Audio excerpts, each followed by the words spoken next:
రాజారెడ్డి పెళ్లి షర్మిల కొడుకు రాజారెడ్డి పెళ్లి అయితే చాలా వార్తలలో నిలుస్తుంది సార్. ఆయన పెళ్లి అంటే తను ప్రేమించిన అమ్మాయితో పెళ్లి అనగానే అక్కడ నుంచి స్టార్ట్ అయిపోయింది వార్తలు అయితే. సో ఇప్పుడు ఏంటంటే మేనల్లుడి నిశ్చితార్థానికి అసలు జగన్ వెళ్తారా లేదా, ఎవరు వెళ్తారు ఏంటి, అసలు దీన్ని ఎలా అంటే కుటుంబంలో పెళ్ళి, కానీ షర్మిల గారు చూస్తేనేమో కాంగ్రెస్లో ఉన్నట్టు ఒక సమాచారం అయితే మనకుంది. ఇక్కడ కుటుంబంలో అంటే వాళ్ళిద్దరి మధ్యన బంధం తెగిపోయిందా అసలు ఏంటి అనేది తెలియట్లేదు సార్. సో దీని మీద మీరు ఏం చెప్తారు సార్? వాళ్ళ కుటుంబ బంధాలు తెంచుకున్నారు, దూరంగా ఉన్నారు అనేది మాత్రం నేను నమ్మట్లేదు. అది వాస్తవం కూడా కాదు. ఇప్పటికీ కలిసే ఉంటున్నారు, లోటస్ పాండ్లోనే ఉంటున్నారు. ఆ అమ్మాయి బయటికి ఏం వెళ్ళలేదు కదా. మరి అలాగే విజయలక్ష్మి గారు తెగదెంపులు చేసుకొని ఇక్కడికి వచ్చేసింది. కూతురికి అన్యాయం జరిగింది, న్యాయం చేయమని చెప్పని సజ్జల గారి దగ్గరికి వెళ్తే ఆయన లేరని, తర్వాత ఆమె వేరే వాళ్ళకు కూడా చెప్పడం కూడా జరిగిందని, వాళ్ళు ఏదో రాయబారాలు నడుపుతున్నారని, కొంతమంది చేతులు ఎత్తేసారని కూడా ఇంతకుముందు గతంలో చెప్పుకున్నారు. మరి మొన్నటికి మొన్న తెలంగాణ ఎన్నికల ముందు డికే శివకుమార్ గారు కర్ణాటక రాష్ట్ర ఉప ముఖ్యమంత్రి బాధ్యత తీసుకున్నాడు. ఇద్దరి మధ్య సయోధ్య కుదిర్చాడు, రాజీ కుదిరింది అని కూడా ఒక మాట అన్నారు. మరి అవన్నీ నిజాలు అయితే కాలేదు కదా ఇంతవరకు. జరుగుతున్న ప్రచారాలు సహజంగా ఏంటంటే, ఇప్పుడు రాజశేఖర రెడ్డి గారి అమ్మాయి ఒక ముఖ్యమంత్రికి చెల్లెలు కాబట్టి వాళ్ళ ఇంట్లో ఏ కుటుంబ వేడుకలు జరిగినా కూడా ఇవి చర్చనీయాంశమే అవుతాయి. కాబట్టి ప్రస్తుతం ఆమె అక్కడ కాదని తెలంగాణలో వచ్చేసి పార్టీ పెట్టుకొని తెలంగాణలో ప్రచారం చేసింది. ఆ ఉద్దేశంతో వీళ్ళిద్దరి మధ్య కుటుంబ పరంగాను ఆస్తుల పరంగాను కొంత వ్యతిరేకత, ఒకళ్ళ మీద ఒకళ్ళు వ్యతిరేకత ఉన్నారు. దాని గురించి కొట్లాడుకుంటున్నారు, మాట్లాడుకుంటున్నారు అని చెప్తున్నారు.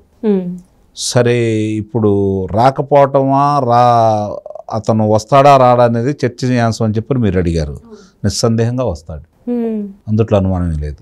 మొన్న వాళ్ళ తండ్రి గారి కార్యక్రమం జరిగితే కొడుకు ఆధ్వర్యంలో విజయలక్ష్మి గారు వెళ్ళారు కదా, కాబట్టి నిస్సందేహంగా వస్తారు. రానితనం అయితే ఉండదు. ఇవన్నీ ప్రచారాన్ని కొన్ని రోజులు వస్తారా ఈ పెళ్ళి అయ్యేంత వరకు రేపు 17వ తారీఖు కదా ఎంగేజ్మెంట్, 17వ తారీఖు అదే రేపు లగ్నాలు 17వ తారీఖు కదా. కాబట్టి ఇంకా 15 రోజులు టైం ఉంది, ఆ రోజు ఈ రోజు కాక. ఈ మధ్యలో 15 రోజుల్లో 1500 సార్లు దీని గురించి మాట్లాడుకుంటూ ఉంటారు. సహజమే అది. అదే సార్, ఇక్కడ ఏంటంటే జగన్మోహన్ రెడ్డి గారు వెళ్ళట్లేదు, భారతి గారు వెళ్తున్నారనే ప్రచారం కూడా జరుగుతుంది. తనకి ఇష్టం లేదు, ఏమంటారు, తన ఆపోజిట్గా చేస్తుంది నాకు అన్ని వర్క్స్ అని చెప్పేసి చాలా జరుగుతున్నాయి సార్ చర్చలు. దానివల్లనే తను రావడం లేదు, భారతి గారు వెళ్తున్నారని ఒక ప్రచారం కూడా జరుగుతుంది. ఇందులో వాస్తవం ఉందంటారా సార్? వైరం భారతి గారితో షర్మిల గారికి, జగన్మోహన్ రెడ్డి గారితో కాదు. ఇది గుర్తుపెట్టుకోండి ముందు. వైరం భారతిరెడ్డి గారితో షర్మిలారెడ్డి గారికి, అవును సార్, అంతేగాని జగన్మోహన్ రెడ్డి గారికి షర్మిల గారికి కాదు. ఇది వాస్తవం. Okay sir. కాబట్టి ఒకవేళ రాకపోతే భారతిరెడ్డి గారు రాకపోవచ్చేమో, కానీ జగన్మోహన్ రెడ్డి గారు అయితే నిస్సందేహంగా వస్తారు. మీరు గుర్తుపెట్టుకొని మళ్ళీ నన్ను ప్రశ్నించండి. ఆ రోజు 17వ తారీఖు 18వ తారీఖు ఆ రోజు తీరు బట్టి మనం మాట్లాడుకుందాం. ఎట్టి పరిస్థితుల్లో కూడా జగన్మోహన్ రెడ్డి గారు ఆ వేడుకకి వస్తారు, మేళాలను ఆశీర్వదిస్తారు, సందేహమే లేదు. అంటే ఇంకొక చర్చ కూడా వచ్చింది సార్, ఏమనంటే తను వచ్చి పిలవని కూడా పిలవాల్సిన అవసరం లేదు పెళ్ళికి అని చెప్పేసి ఒక దూత ద్వారా, అంటే ఒక మీడియేటర్ ద్వారా పంపించినట్టు కూడా మనకి ఉన్నాయి సార్. సో అందులో వాస్తవం ఉందంటారా, నన్ను వచ్చి కలవద్దు అని? ఇవన్నీ ఇంకా సమయం ఉంది.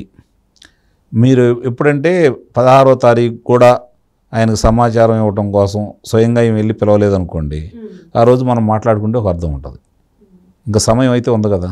అదే కూతురు కొడుకుని మాత్రమే అంటే ఎవరైతే పెళ్లి కొడుకున్న రాజారెడ్డి ఉన్నో వాళ్ళ చెల్లెలు ఇద్దరు వెళ్ళి మేనమామని పిలిచే అవకాశాలు ఉన్నాయి, షర్మిల అయితే వెళ్ళే అవకాశం లేదని చెప్పేసి కూడా చర్చ జరుగుతుంది. అదే చూద్దాం, ఇప్పుడు సమయం ఉంది కాబట్టి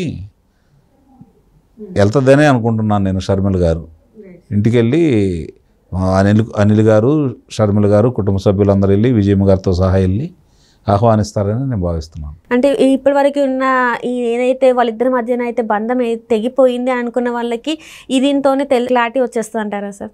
బంధం ఇందాక నేను చెప్పాను, వాళ్ళిద్దరి మధ్య బంధం తెగిపోయిందని నేను ఇప్పటికైతే భావించట్లేదు. అందులో ఎలాంటి సందేహం కూడా లేదు. కొన్ని విభేదాలు ఉంటే ఉండొచ్చు, అవి కూడా పై కనిపించినట్టు విభేదాలు ఉంటాయని అయితే నేను భావించట్లా. ఎందుకంటే వాళ్ళిద్దరి మధ్య బంధం తెగిపోతే, విభేదాలు ఉంటే, మొట్టమొదటి ఇదే గొడవలు జరుగుతూ ఉంటే, ఆ వచ్చి తెలంగాణలో పార్టీని పెట్టింది అన్న మీద కదా పోరాడాల్సింది, కేసీఆర్ గారి మీద కాదుగా. ఇది ఒకటి అర్థం చేసుకుంటే చాలు కదా, వాళ్ళిద్దరికి వైరం పెద్దగా లేదు అని చెప్పుకోవడం కోసం. రెండు విషయాలు. ఇప్పుడు కాంగ్రెస్ నుంచి చేస్తున్నారు కదా. కాంగ్రెస్కి అధ్యక్షురాలుగా తీసుకున్న తర్వాత అప్పుడు మాట్లాడుకుందాం దాని గురించి. ఇప్పుడు దాకా ఏం జరిగింది తెలంగాణలో? ఈరోజు రేపు ఎల్లుండి కాంగ్రెస్ పార్టీలో కలిసిపోతుంది షర్మిల గారు అని అన్నారు. కలవలేదు కదా. ఆమె కర్ణాటక నుంచి రాజ్యసభ పంపిస్తారు, ఆంధ్రప్రదేశ్లో కాంగ్రెస్ పార్టీ అధ్యక్షురాలుగా ఆమె చేస్తారు అని చెప్పని భావిస్తున్నారు. అది జరిగినప్పుడు మనం దాని గురించి అప్పుడు ఇంకొన్ని వివరంగా నేను చెప్తాను. ప్రస్తుతానికైతే ఇప్పుడు నాకు తెలిసినంత వరకు ఇక్కడ జరుగుతున్న పరిణామాలు కనుక మనం స్పష్టంగా ఒక అవగాహనతో కనుక మాట్లాడుకుంటూ ఉంటే ఇవి వేరే వాళ్ళ దృష్టిలో మర్చడానికి తప్ప ఇద్దరికీ వ్యక్తిగతంగా అంత వైరం ఉంటే ఆమె ఆంధ్రాల నుండి పోటీ చేసేది. ఏమని చేయాలి ఆమె? నా అన్న రాజన్న రాజ్యం అంటే నా తండ్రి రాజ్యం తీసుకొస్తారని ఆ రోజు మేము చెప్పాము, ఆయన కోసమే మేము తిరిగాము, మంచి పరిపాలన ఇస్తాడు మా అన్నని చెప్పని నేను కూడా చెప్పాను, ఇక్కడే రాజధాని అని చెప్పి కూడా మేము చెప్పాము మంగళగిరిలో కూడా. కాబట్టి మా అన్నను నమ్మండి అని చెప్పాము, అధికారం రావడానికి నా వంతు ప్రయత్నం నేను చేశాను, నా అన్న ఇవన్నీ చేయలేదు కాబట్టి నేను ఇప్పుడు తిరగబడుతున్నానని చెప్పినామనంటే ఒక అర్థం ఉండేది. సాటి మహిళ ఉండి అమరావతి మహిళల మీద అంత దాష్టిక్యం జరిగి అంత ఇబ్బందికరంగా వాళ్ళు ప్రవర్తించినప్పుడు వాళ్ళని గర్భవతిని కూడా వాళ్ళు ఏ విధంగా హింసించారో చూస్తూనే ఉన్నాం.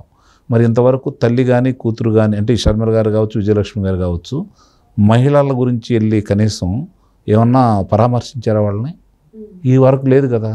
నిజంగా అన్న మీద వ్యతిరేకత ఉంటే వ్యతిరేక వర్గాలందరినీ కూడగట్టుకోవాలని కోరిక కనుక ఉన్నట్టయితే ఇక్కడికి వచ్చి సంఘీభావం తెలిపి అక్కడి నుంచి శంకారావం పూరించేవాళ్ళు కదా. మరి ఇవన్నీ జరగట్లేదంటే అన్న మీద వ్యతిరేకతతోటి పనిచేస్తాను ఇప్పుడు కూడా ఎలా నమ్ముకుంటున్నారు?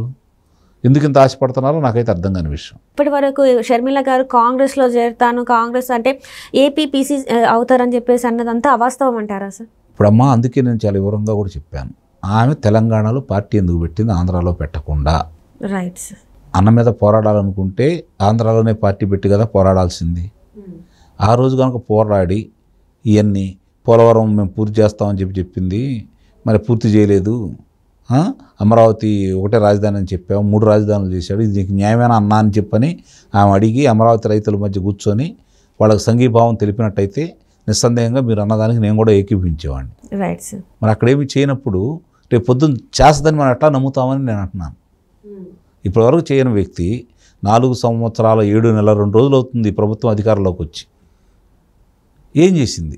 అన్నకు వ్యతిరేకంగా ఇన్ని కార్యక్రమాలు జరుగుతూ ఉంటే దళితుల్ని హత్య చేసి ఒక మండలి సభ్యుడై ఉండి, శాసనమండలి సభ్యుడై ఉండి హత్య చేసి తన దగ్గర పనిచేసే వ్యక్తిని ఇంటికి తీసుకెళ్ళి ఇంటి ముందు పడేస్తే దానికి స్పందించలేదు కదా.